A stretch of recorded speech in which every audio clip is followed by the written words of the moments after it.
Yn rhan ddeheuol y prif gylch, wrth gwrs, yr adran by ym Merlod Cymreig ac y dosbarth i'r Eboles sy'n Adfarch Tair mlwydd oed.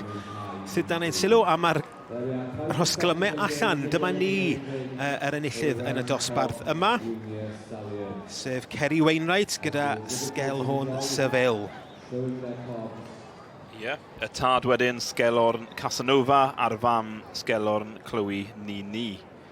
Felly Ceri wedi beirniadu yma yn y gorffennol, wedi mynd ar bencampwriaeth yma hefyd. Gyda Bron Soldier, dwi'n meddwl bod hi'n edrych yn emosiynol iawn. Gyda'r riban goch, wedi cael riban coch yma yn y gorffennol, ond yn amlwg dan deimlad yr un peth. Wel, yn yr ail safle, Richard Miller. Gyda Henierth Timeless, wrth yma'r Tŵr Feil Houston, ac allan o Henierth Tingaling.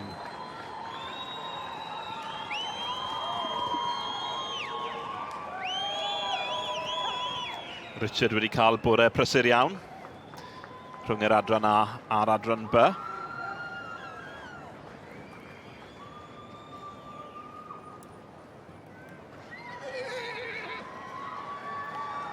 Yn drydydd wedyn 4-6-1. Dyma ni Brydfa Fairywood gyda Fairywood a Valentina. Wrth y march Waxwing Glimmer ac allan o'r garseg Cadlan Valley Josephine.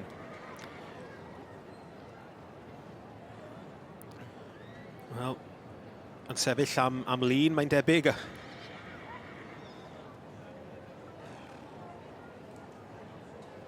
Ac Ceri Wainwright wrth gwrs, Brydfa Sgelhorn. Wel, wedi ennill troion yma yn y gorffennol. A mae gi adran by arbennig iawn, Owen. Hefyd yn cadw cyffylau Connemara ac yn cael llwyddiant gyda nhw hefyd yn ogystal. Ond diwrnod yr adran by i wi heddi gyda Sgelhorn Seville, sef yr Eboles tair mlwydd oed. A un atgoffa'n gilydd, Megan Lewis yw'r beirniad eleni, Brydfa Cwrt y Cadno. Ger 500 yn Sir Gar. Ond diwrnod Ceri i wi gyda Sgelhorn Seville.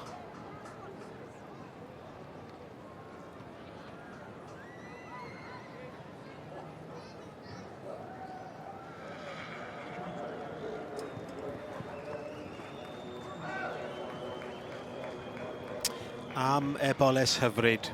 Sgelhorn Seville yn ennill y dosbarth i'r Eboles sy'n Adfarch Tair mlwydd oed yn yr adran B.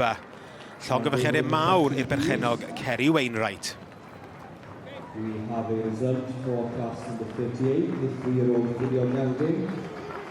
And the winner there was number 470, Ceri Wainwright and Sgelhorn Seville. The second was number 464.